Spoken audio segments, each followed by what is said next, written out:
Welcome to Lead Pods, the official leadership podcast from USMB for pastors and church leaders, where our goal is to increase our impact together. Well, hello everybody. Welcome to episode 37 of the USMB Lead Pods. My name is Matt Ersman, and I'll be your host today as we tackle a topic that all of us have experience with. Most of us could probably stand to get a little bit better at. Today we're talking about how to handle conflict, and I'm joined by Jes Stoltzfus Buller, who is just awesome. I think you're going to love hearing from Jes. She works at MCC, and peace and peaceful relationships is kind of what her job is all about. And so she wrote a new curriculum for MCC that churches can use for Sunday school classes or small groups to kind of help you learn how to deal with conflict in healthy ways. And again, in just this world that we're in, the culture that we're in, I think all of us could get a little bit better at that. And I'm just grateful that Jes has devoted a lot of her life to helping us do that a little bit better. So whether you're the kind of person who kind of shies away from conflict, or maybe you get into kind of heated discussions on a regular basis, I think we all have a lot to learn from Jes, and I hope you really enjoy this conversation. And gosh, right away I said her name wrong. So Jes, if you're listening, sorry that I butchered your last name. Stoltzfus Buller. I think I got it right that time. So thanks for putting up with, a little bit of conflict there. We handled that pretty well, I think. So, and without any further ado, let's get right to my conversation about how to handle conflict. Today's Lead Podcast is sponsored by Mennonite Central Committee. Jesus calls us to pray, to give, and to build peace in our own lives, our communities, and around the world. Responding to this call, MCC invites churches and individuals to join us in faithful action, learning how to have healthy dialogue with each other. Learn more at mcc.org. All right, my friends. Well, today I'm excited to tackle a topic that is very relevant, maybe more and more relevant every day. I don't know. But we're talking about a new curriculum that MCC has been working on, and we're joined by Jes Stoltzfus Buller. Am I saying it right? I'm sorry. I'm still bad at saying your name. No, it's all right. Jes Stoltzfus Buller. Yeah, it's good to be with you. Thank you. We're really glad to have you. So thank you for spending some time with us.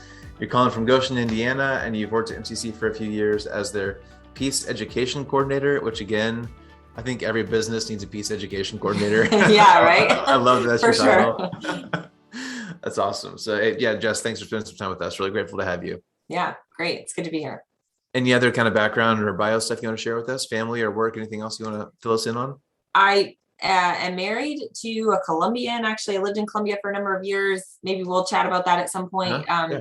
We have two children. My daughter, Belen, is 3.5, and my son, Moses, is 1.5. So we are pretty busy at home, but trying to balance what life at work and at home looks like. So cool. Well, today what we're talking about, you've been, again, like I mentioned, you've been involved in helping create this curriculum for MCC about peace and how to handle conflict, which again, our world is just more and more divided, messier every day, it seems like. So I know MCC, peace is a big part of what MCC is all about. So why don't you fill us in? Where did this come from MCC side of things, and how did you get roped into this? Yeah. Okay. Well, MCC has a long history, I think, of working at conflict transformation, especially internationally. You know, we talk about our work as being relief, development, and peace in the name of Christ. That's what we do, kind of broadly speaking. And so actually, when I lived in Colombia, I was in Colombia for about 8 years. Right after college graduation, I initially went down with MCC as a volunteer. And so I did a lot of work working with rural communities that had been displaced, affected by the armed conflict in Colombia, and working with a Colombian organization doing conflict transformation work there. And so when I moved back to the States, which actually a lot of that was because of a motorcycle accident that was pretty serious, and so really needed to come back for medical care after I tried to stay for a long time and it wasn't getting better. Moved back to the United States here and took this role as Peace Education Coordinator. I was coming with kind of that history of the work of having done some of this in Colombia. And I actually thought that, Colombia was a really unique context. It was an armed conflict. It was a specific contextual place. And I thought a lot of the work that I did there would have nothing to do with the United States because, well, we're not in an armed conflict in the same way. And conflict does not look like it does in Colombia at all here. But I was hired and I thought, well, I haven't been here for 8 years. So what should I be working on? I don't really know, who am I to just come in and say, well, this is what we're going to do. So what I did was I did what I framed as a learning tour or a listening tour. And I traveled around the US and I talked to MCC constituent churches, churches from Mennonite Brethren, Brethren in Christ, Mennonite Church, churches that would be Ivana, Lancaster Mennonite Conference, Conservative Mennonite Conference, like all of these churches that kind of own MCC or that are part of MCC's support base. And I asked them, what is peace building to you? And what would you like to see MCC doing? And mind you, this was in the fall of 2016 during presidential election season, right? A nice, calm, peaceful exactly, season. Exactly. Yes. So, what I heard from a lot of people was, we don't know how to go to Thanksgiving dinner table and sit with our family because we don't agree politically and we do not know how to have these conversations. Yeah. And MCC does this internationally. We have decades of experience doing this. So, we think we know this because we are faithful churchgoers who talk about the Bible and, we talk about the fruits of the Spirit and we know what we're supposed to do.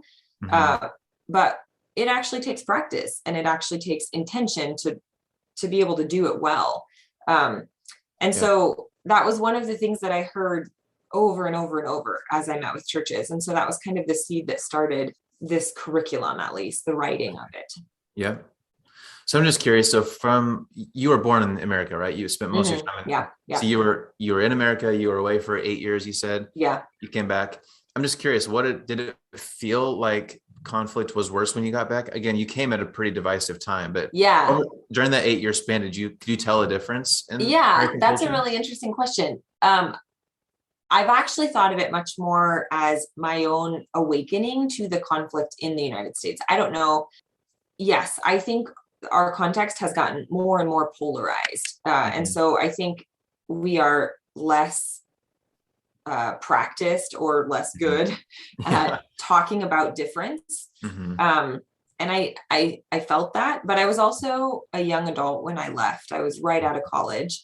And I think I was just less aware. I mean, I had this sense of like, oh, I was taught to be a peacemaker. That's what it means to be a follower of Jesus. So I need to leave the country and go to where there is violence so that I can be a peacemaker and put that into practice. Yeah. And when I moved back, it was like, oh, well, that was kind of a farce. Like there's conflict everywhere, And so I think it was some of my own reawakening also to say like, there's a lot of work for us to do here also as peacemakers, as followers of Jesus in the US.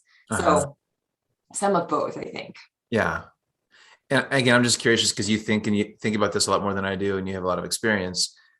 Do you have any idea or just a theory of why over the past, 10 years or whatever, things have just blown so much? I mean, I feel like human beings haven't changed that much in the past, however many decades, but it just seems like obviously there's the stuff in the 60s and whatever. So I don't know if we were just kind of hiding it for several decades and it just blew up, or what do you think about that? Yeah, that's a good question. I've started to do some reading on that because there are people researching it and it's helpful to, I think, get much more expert opinions than myself.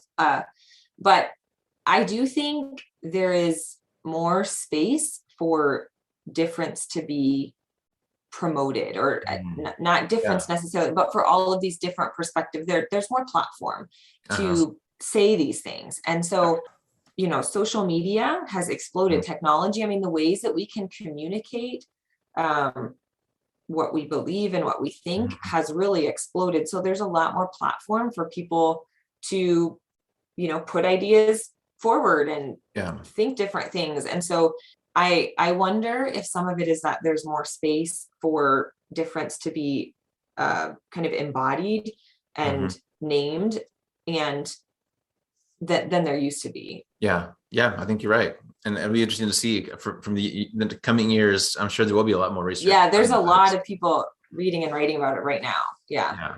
And for a good reason. So yeah.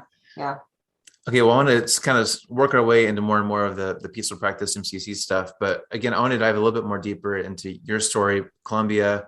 Most people listening, I'm guessing, know that there's a lot of, trauma and a lot of difficult things have happened there.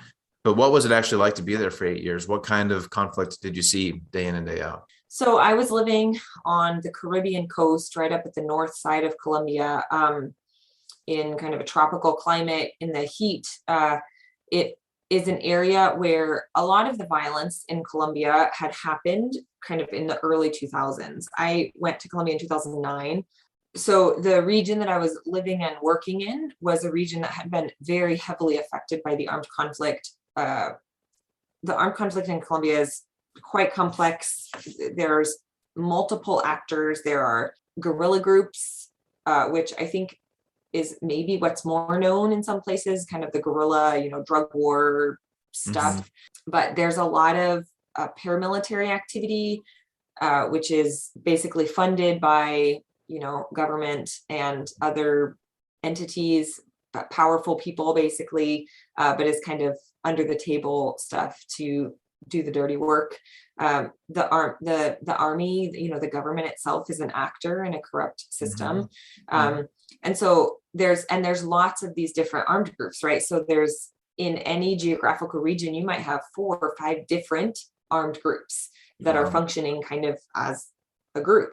Mm-hmm. So that meant, especially in early 2000s, where there was a lot of push also for land and to, land is power, land is resources. Mm-hmm. And so there was a lot of push for farmers to be removed from their land so that the land could be used for like multinational crops, such as there's a palm, it's a palm tree that gives oil. And so that's a multinational. So then there's these, really, really high level kind of massive global organizations that want this land, or in some places in the country also for coca crop, which, becomes cocaine and is mostly consumed in the United States. It was this push for land, and a lot of communities were forcibly displaced, some, with massacre and very, very violent experiences, some with slightly less violent, maybe selective assassinations, but the whole community still has to uproot. Yeah. When I got there in 2009, a lot of that imminent danger of death was lessened. And so it was a lot of rebuilding. And when that kind of violence happens, trust in communities just completely falls apart. And so there's a lot of rebuilding to do within a community, and then also to help communities advocate to the government for themselves and say, we don't have running water, we don't have electricity, we don't have homes, we don't have all of, food. And if they're not on their land again, they're not farming anymore. So what are they eating? And, healthcare, schools, all of that kind of stuff. And so I did a lot of work, both internal to communities, helping kind of rebuild some of that structure that was really strong before. And then also helping them organize so that they, just kind of being an advocate and accompanying them in their work as they connected with local government and tried to work at changes on a more formal level with their government. We just take so much for granted being in America, don't we? Like there's just so many things that we just don't think about on a day-to-day basis. There's so much violence around the world. There's so much corruption and So I'm sure that was a crazy learning experience where you learned a lot. I'm sure you saw a lot of horrible things. I'm sure so how do you take that and then you come back into America in a time ripe with conflict, but a very different kind of conflict? Yeah. How do you translate those things? What did you learn there that was helpful here? Yeah, good question. One of the things I've learned is that, a lot of the basics of conflict transformation are the same, even in super violent context, or, if it's like violent language or these kind of disagreements that we don't know how to live through and live together with. And so a lot of the skills and kind of practices that we were using in Colombia with communities are the same kinds of things that that are really helpful for us in the US among our differences and like the polarization and big chasms that are between us. I found that the work in Colombia was, yes, it is contextual to the situations, but there are so many practices and ways of being that are ways of engaging with one another that really do make a difference long term, and learn to see, I think, the connections between interpersonal conflict and how that can reverberate into really large scale conflict. A lot of large scale conflict does have to do with, big picture context, but there are also studies that show that countries where language is more violent, like the words that we use and the way that we speak, where there's more violence in language, also tend to be places where there is more physical violence happening also. So there are connections between how we talk to one another and the physical violence that is being done. And I think we don't realize that. We don't connect those two. We think of our interpersonal conflicts as kind of minor conflicts, but I think, it's stuff that's just bubbling right below the surface, and it's much easier to jump to violent conflict when we don't know how to solve our interpersonal conflicts well. So a lot of how we work together across difference, and, in Colombian communities, you would have family members in the same community who have, lost siblings, lost parents, lost children. And as far as they can figure out or know, other individuals in the town right next door are family members of the ones that came in and displaced their community and that, killed their brother or whatever. And so that's deep rift. And that is trauma and pain, right? And so working through the same kinds of things that help work through difference and violence, even in extreme situations, are really, really helpful for interpersonal conversation and conflict transformation. Yeah, I can imagine that's true. And again, you're the expert. I'm not, but I'm guessing that a big part of learning all this is just how you think, right? It's before you even get to your words, it's what's happening in your mind when you see different people. So can you talk about that a little bit? Yeah, I actually have kind of talked when I speak with churches or, do presentations, I often talk about the dialogue muscle, which doesn't actually exist, right? Like we don't have a dialogue muscle in our brain, but it is a lot about how we frame our thinking, and it's about practicing, which is part of the reason that we put this title on as peaceful practices, right? It's about, I think of it as a spiritual practice. This is something we have to do over and over and over. So it's habit. I'm an athlete, and, I think about basketball, like how many free throws do I have to shoot? Thousands, millions, so that when the game's on the line, I can put the ball in the bucket, right? Like it's the same way. We have to practice these things so that our brain is used to doing them, so that we're good at them. We have to practice them in non-conflictive scenarios so that when, my cousin that I see once a year says something that like I react to, then I have a way to practice engaging with him and have a good conversation about it rather than exploding or completely shutting off, which tend to be our go-tos when we don't know how to engage well. Yeah. Yep. Okay. My mind is jumping I have a lot of like really practical things I want to ask you about just conflicts, but I want to make sure we have plenty of time to talk about your curriculum that you wrote. So let's talk about that real quick. So for MCC, I know you wrote a curriculum package called Peaceful Practices, like you just mentioned. Right. I think came out in July, I think. That's supposed to help church groups, Sunday school classes, small groups, whatever, kind of use the Bible as a guide to help with some of this. Is that right? Can you tell us about what's the curriculum all about? Yeah, that's exactly right. It's a Sunday school curriculum that really can be adapted for a lot of different scenarios. There are 9 sessions in it. And just like you said, it uses Bible stories to think through conflict and how we engage in conflict. It's not issue-based. So it's not about, politics or whatever burning question it is in your church, masks or no masks, or, whatever the question is. It's about how we practice just the basics of conversation. And so there's like an introductory session, and then there are 8 following sessions that outline what we name in the curriculum as practices. So being curious, inviting diversity of ideas and opinions is the first one. Focus on what matters. Invite the best in yourself and others. Listen together for insights and deeper questions. Seek to understand rather than persuade. Speak from the heart, contributing your own thinking and experience. Consider power dynamics and welcome creativity. So those are the practices that kind of outline each session that dive into scripture and then offer a tool. There's a tool and an activity in each session that help frame or help kind of put into practice like what this looks like then. And again, it's going back to that idea that we need to practice it when we're not in conflict, so that when we are in conflict, we know what to do. At the end, towards the end, session 9 really gets towards, churches can do this. Like churches can practice having communal conversation and working on an issue that's tense in the congregation, and so session 9 kind of gets to, how could you set up a conversation? What might that look like? What are issues that, you could practice talking about? I mean, the church is the place for us to be practicing what it looks like to be followers of Jesus, right? Like this is the best community that we have to do it with. So why not use church as a place to gather around things that we don't agree on and learn how to talk about them like Jesus would. So that's kind of the goal of the curriculum.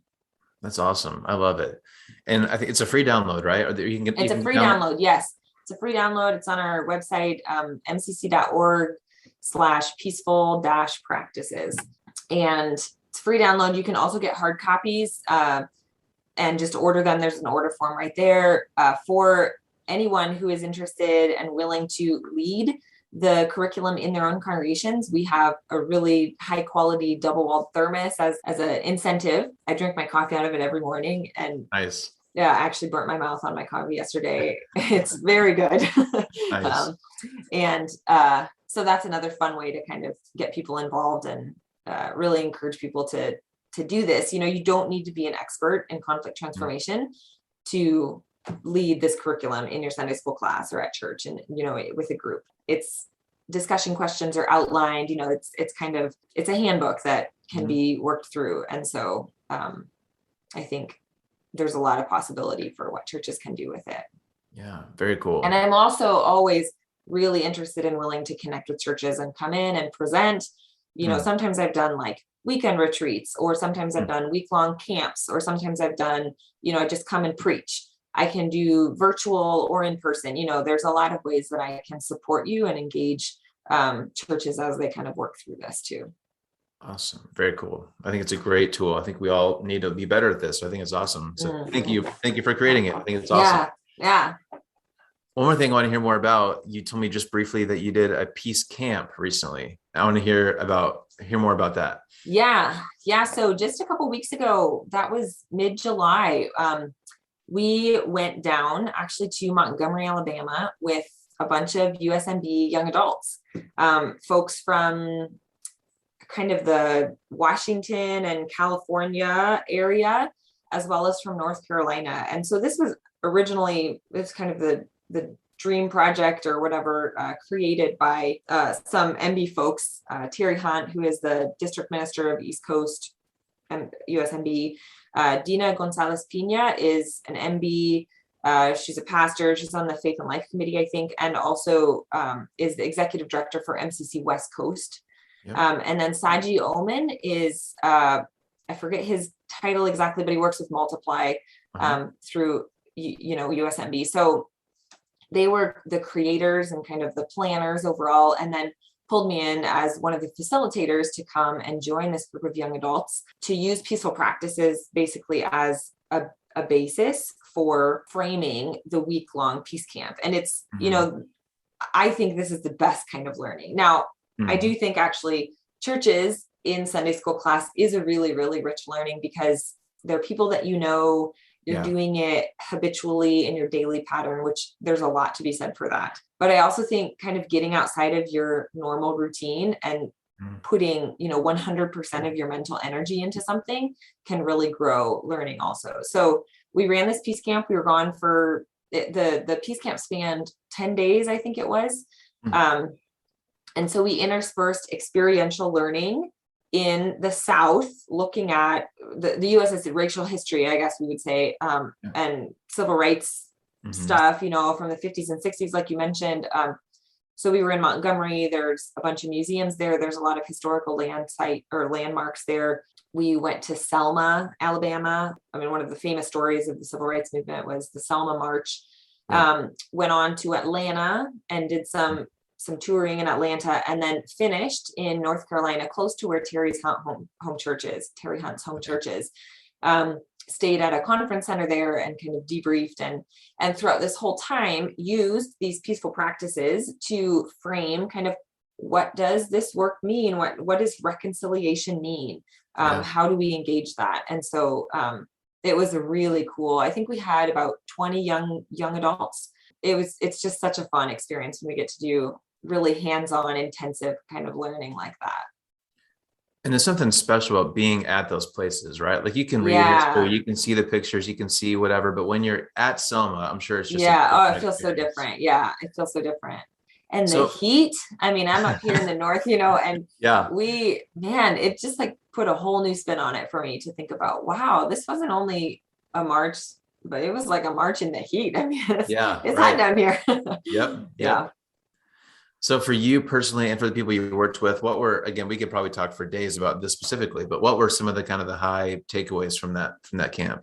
Well, I would say one of the things that we've seen in a lot of the evaluations from the young adults is exactly what you mentioned. Like being in these places was really significant. Seeing these things, it just enhances learning. And I think it helps grow our curiosity in a different way. Curiosity is one of the things talked about a lot in this curriculum. It's named, if we are going to work at conflict in healthy ways, we have to authentically be curious. We have to actually care about it. I think about my children a lot.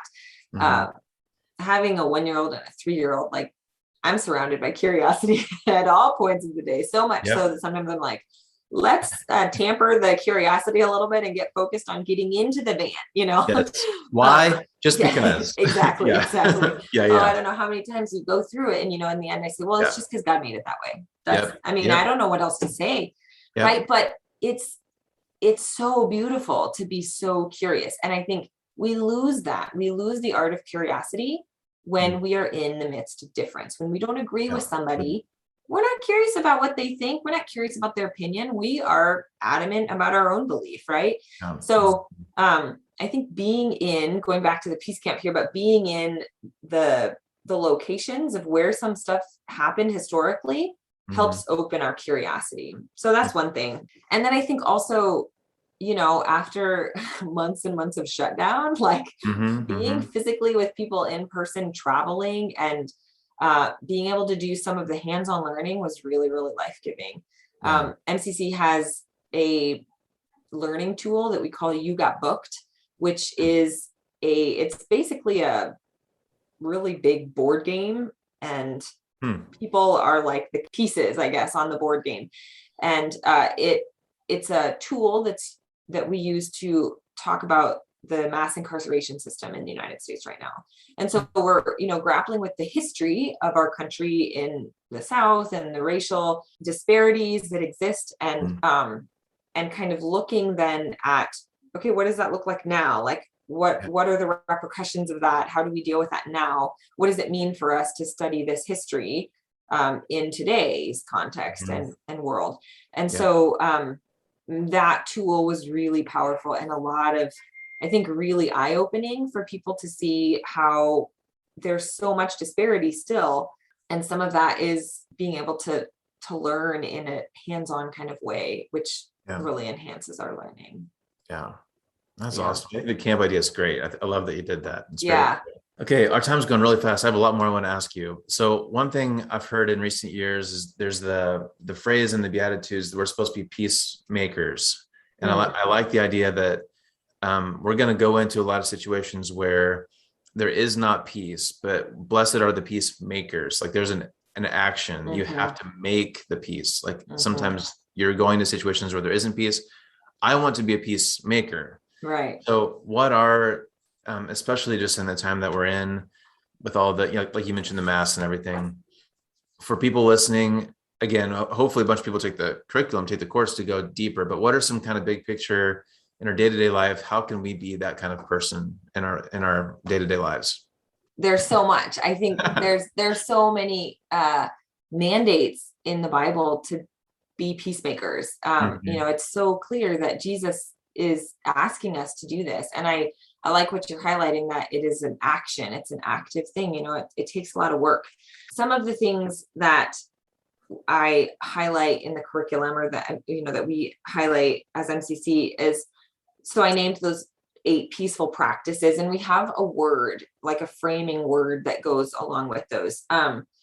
So some of the ways that this curriculum and that I would suggest embodies that desire of or that action of peacemaking, is, like I was saying, to really, really dive into curiosity. I think we have to reawaken our spirit of curiosity, be excited to learn. And with that goes discovery, like this sense of like digging deeper into what someone else is communicating. I think we often have a fear that if we ask a lot of questions and sit in a place of discovery, that we are innately affirming what the other person says. And I don't think that's true. I think we can ask authentic questions and listen well and still say, thank you for sharing. I don't agree with that. I think blah, blah, blah. Right.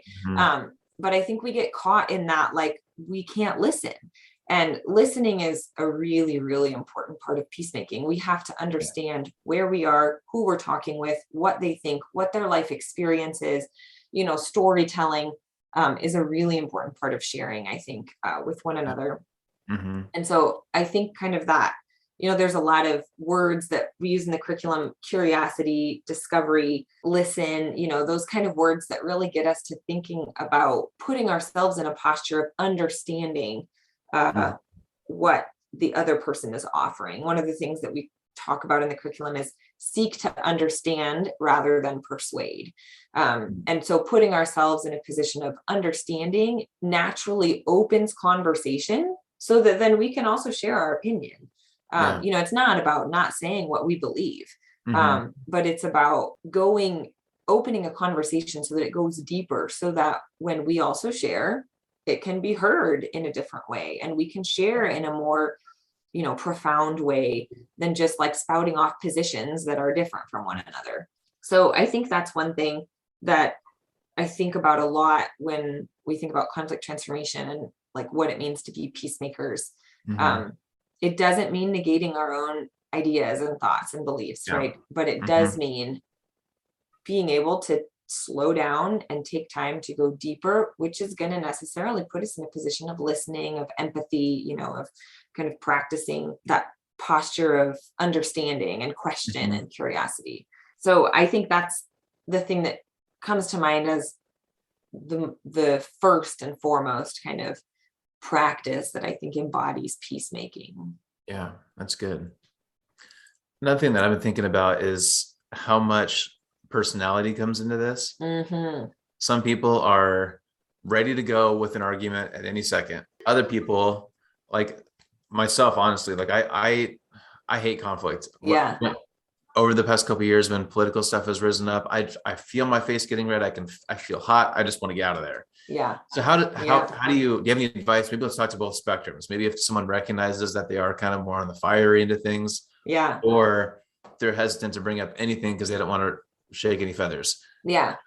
How do we handle great question. So one of the sessions in this curriculum, actually session 4, goes into conflict styles and the way that we engage conflict. And so you actually can, and there's a lot of tests online and stuff that you can take to even go deeper and figure out, what is your conflict style? But it kind of outlines 5 different conflict styles. And we have animals that are associated with them. So, you can envision this, like there's the turtle, the avoider, which it sounds like is you a lot of the time, right? Like shell up and just like ignore that, right?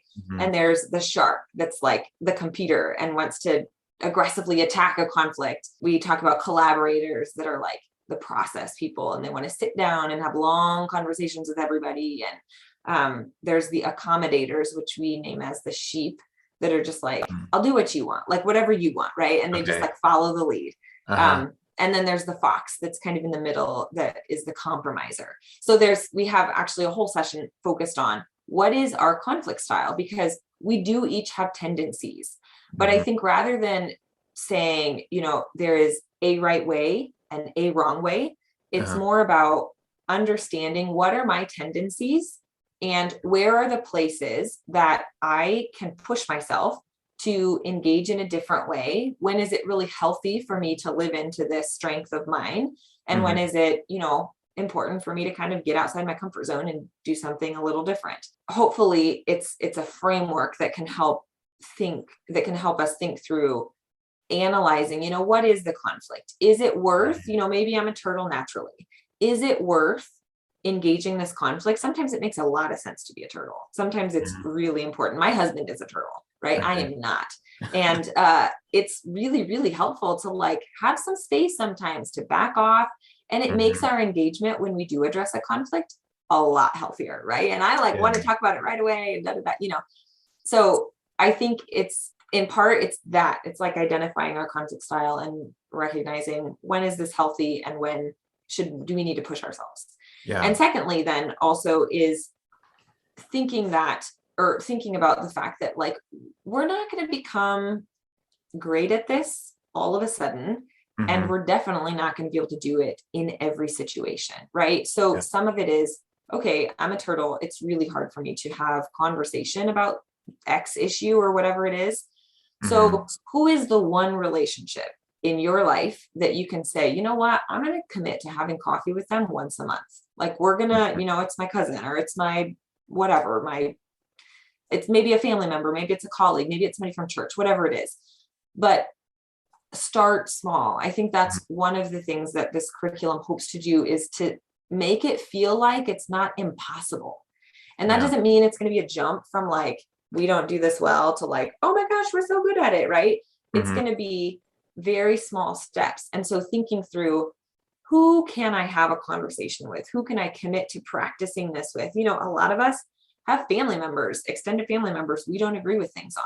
Yeah. And they're relationships that are super important to us. They're relationships that, I have family members that I think we're not going to necessarily come to an agreement about this, right? But we can practice talking to each other well because there is a deep well of love there. Like people that I care about deeply that I've known since birth, So who is the person or the scenario that you can say, okay, this is the issue that I will engage and I'm going to practice engaging it, or this is the person that I will engage, and kind of start small like that.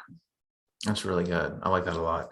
And this is kind of what you just finished talking about, but maybe one step further, maybe you can wrap up with this, is how do you decide what you do and don't tackle, right? Because like I'm currently in a conversation where there's rumors that the mask mandate where I live is going to come back. Political stuff, I have strong opinions, but sometimes it's just easier just to let it go. Or the race stuff, I of course want to stand up for racial justice, but there's times when bringing it up is actually not going to be very helpful. So how do you I don't know if this is a personality thing or maybe if there's just a blanket advice you can give for how do you decide if and when something's worth engaging? Yeah. Well, I'll say two things. One is that like this personality style conflict, it's actually a matrix, and the matrix goes on two spectrums. So one spectrum is the relationship. So one question is like, what is the relationship? Is this a really important relationship? In which case it's probably more worth not suppressing conflict forever. Right. Okay. And another spectrum is, what is the issue? Like, is it an issue that I really, really care about? Or is it an issue that I am less passionate about or don't need to engage every question about, So that's one way to think about, how do we choose when we engage and when we don't? Secondly, though, I think conversation, and the last session of the curriculum gets at this a little bit. There are ways to have conversation well, and there are ways to not have it real well, right? Right. And thinking about is the situation set up that to help have this conversation well? Okay. Is there a structure in place? Have we talked about that we are both going to commit to having this conversation even though we disagree? Have we talked about like, let's promise we'll listen to one another even though we don't agree on this? Where are we having the conversation? The space actually makes a huge difference. Like, this is why coffee shops have ambient lighting and music, and you drink coffee at the same time. And, there are reasons, because that enhances conversation. And we don't think about that a lot. So, what are the scenarios that are kind of, what's the context, I guess, in which the conversation is happening? Because there are contexts that facilitate better conversation, And there are contexts that do not facilitate conversation. I'm one that I don't engage in stuff on social media. I don't think that's a context that really that facilitates healthy conversation. Yeah.